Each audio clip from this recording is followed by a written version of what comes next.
আসসালামু আলাইকুম। যে সন্ধ্যায় ঈদের চাঁদ ওঠে সেই রাতকেই ঈদের রাত বলা হয়। এই রাত সম্পর্কে হাদিস শরীফে অনেক ফজিলত এবং গুরুত্ব বর্ণনা করা হয়েছে।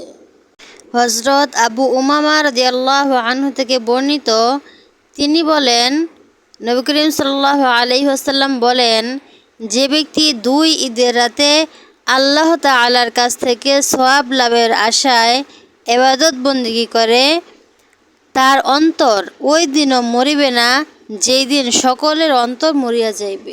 ইবনে মাজাহ হাদিস নাম্বার 1782।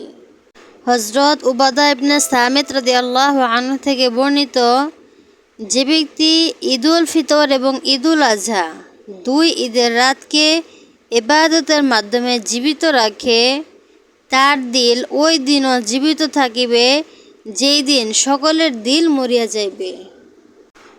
আত-তারগীব হাদিস নাম্বার 98। হযরত মুআজ ইবনে জাবাল রাদিয়াল্লাহু আনহু থেকে বর্ণিত, তিনি বলেন, যে ব্যক্তি 5টি রাত ইবাদতের মাধ্যমে জাগ্রত থাকিবে, তার জন্য জান্নাত ওয়াজিব হয়ে যায়। 1. জিলহজ মাসের 8 তারিখের রাত। 2. জিলহজ মাসের 9 তারিখের রাত।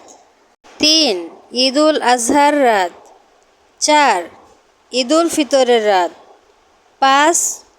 শাবানের রাত। আত-তারগীব ওয়াত তারহীব হাদিস নাম্বার 92 এবং 1556।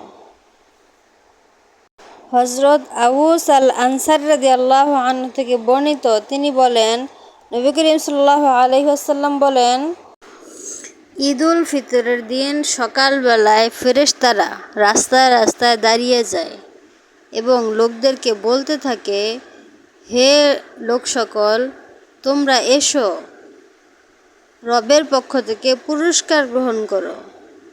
তোমাদেরকে যেভাবে বলা হয়েছে তোমরা ঠিক সেভাবেই করেছো। তোমাদেরকে দিনের বেলায় রোজা রাখার নির্দেশ দেওয়া হয়েছে আর রাতের বেলায় নামাজ পড়ার নির্দেশ দেওয়া হয়েছে। তোমরা যেভাবে বলা হয়েছে ঠিক সেভাবেই আদায় করেছো।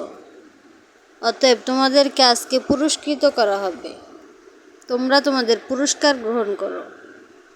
একজন ঘোষণাকারী ঘোষণা করবেন, হে নামাজ আদায়কারীরা, তোমরা শোনো, মহান রব্বুল আলামিন তোমাদেরকে মাফ করে দিয়েছেন।